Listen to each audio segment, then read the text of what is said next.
I'm noticing this conversation that I keep seeing, these posts about, Candace is growing on me, and, everybody got the right to grow, and she, maybe she done changed her position. And can I just talk to you a moment? Do you mind, Real, if I talk to you a moment for the women, the black women in the building who ain't never changed their position on you? Because see, what I'm noticing is, and everybody got the right to grow, but this is a grift. You don't go from literally saying that the lives of black men don't matter and go out your way. We're not talking about just a policy conversation, a policy difference, a different ideology. I talk to black conservatives all the time. I have many, many shows that I've done with black conservatives. We're talking about somebody that went out of their way to create an entire documentary to say that we didn't see George Floyd murdered in front of us. Do y'all hear what I'm saying? Maybe y'all don't know the cost. Maybe since we got a little Real in the building, maybe he can break down to you the cost and the energy and the time and all of. I've been trying to get my project to come to life for years, for 5 or 6 years on the big screen. Do y'all know how difficult it is to get something on the screen, on any screen, whether it be the Tubi little screen that y'all like to clown, whether it be the big screen in the movies? Do you know that that's not an overnight thing? Do you realize of what you have to do and who has to support you just to get something on the big screen?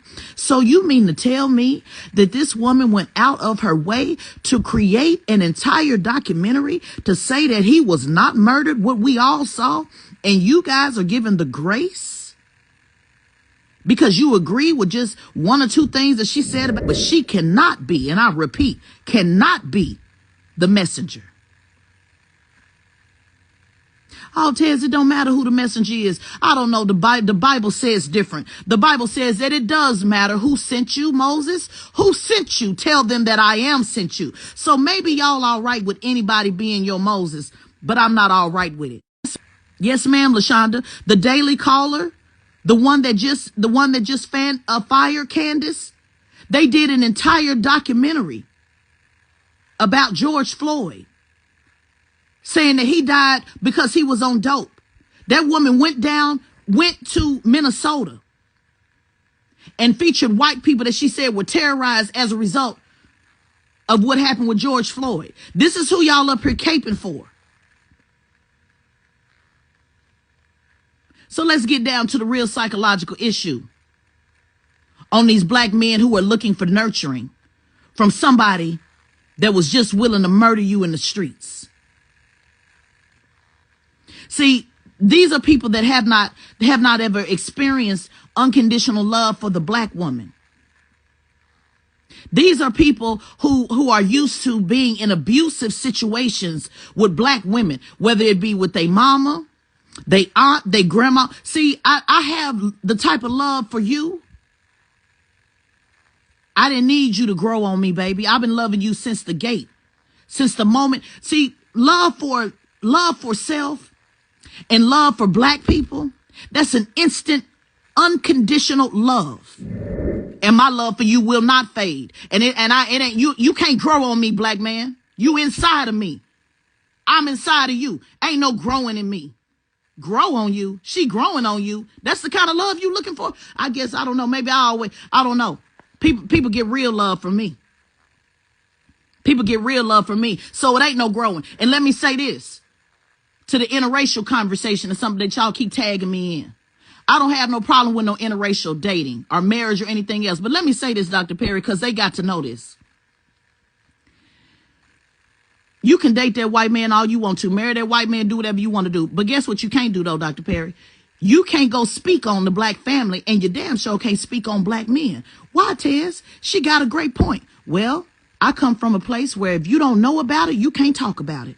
And if you ain't helping no black man on no daily basis, like I do on a daily basis, I'm talking about from the hood to the PhDs. If you're not encouraging them, if you ain't straightening their back, if you ain't getting up with no black man on a daily basis and telling him that he can go tackle the world, if you ain't help straightening his tie, if you ain't packing his lunch, if you ain't fixing him dinner, if you ain't telling him that every room he walk into, he shall conquer. If you ain't doing any of that, then you shut your mouth.